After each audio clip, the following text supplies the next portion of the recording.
Okay, so what you're going to watch today is a brief introduction to Unit 2.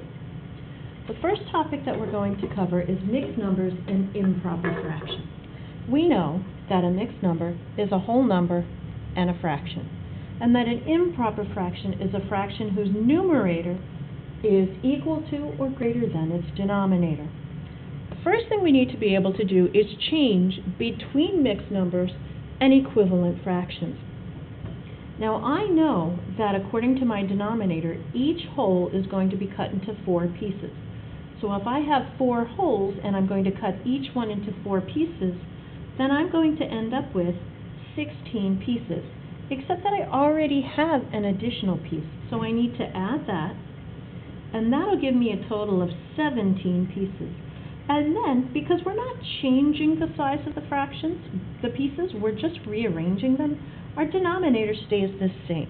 So we can say that 4 1/4 is equivalent to 17 fourths. Now, we also need to be able to move in the other direction. So if I've got 17 fourths, I need to figure out how many groups of 4 I can make.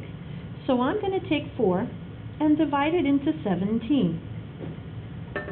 My whole number is going to be 4, because 4 goes into 17 exactly 4 times.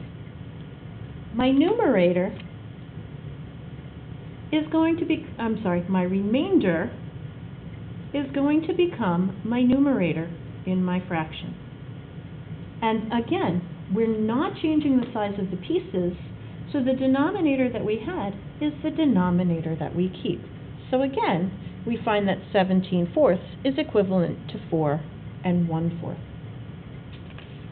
The next thing we need to cover is comparing fractions.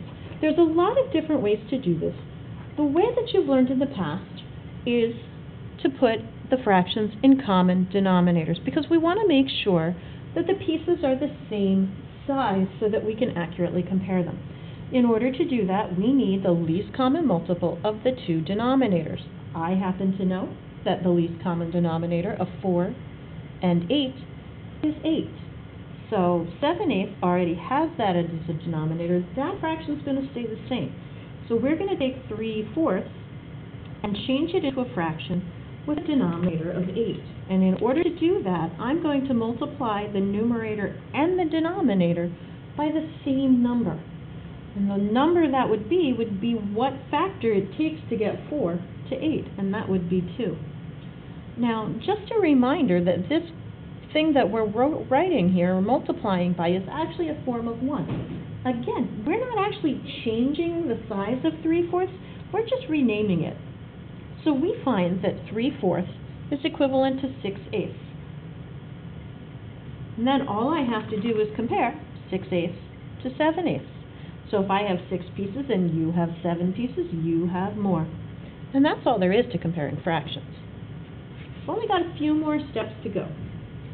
When we convert decimals to fractions, it's important to remember that if it's a whole number with the decimal, it's a whole number with the fraction. The only piece we then have to deal with is the 4/10.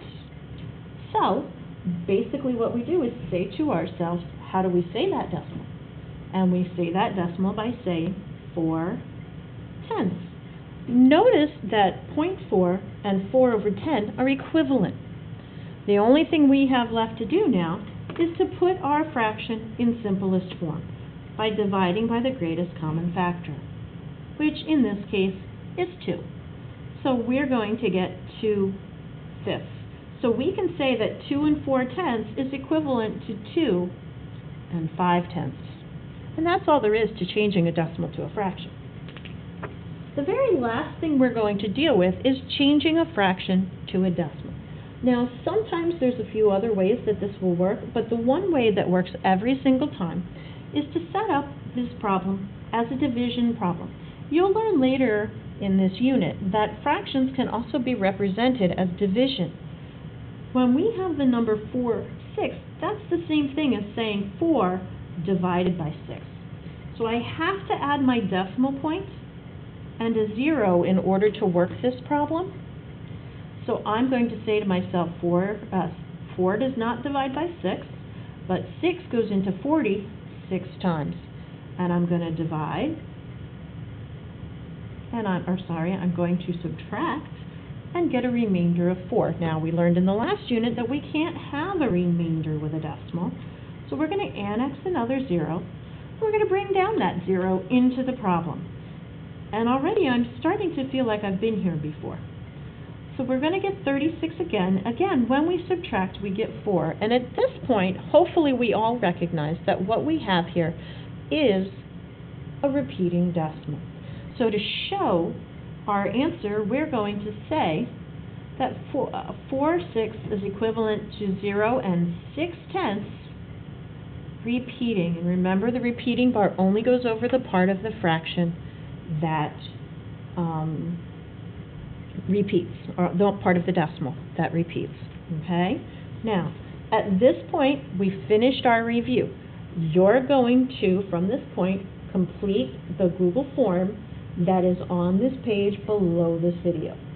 If you please make sure that you bring your work on lined paper tomorrow so that you have proof that you did your homework without a calculator. Go ahead and get to work.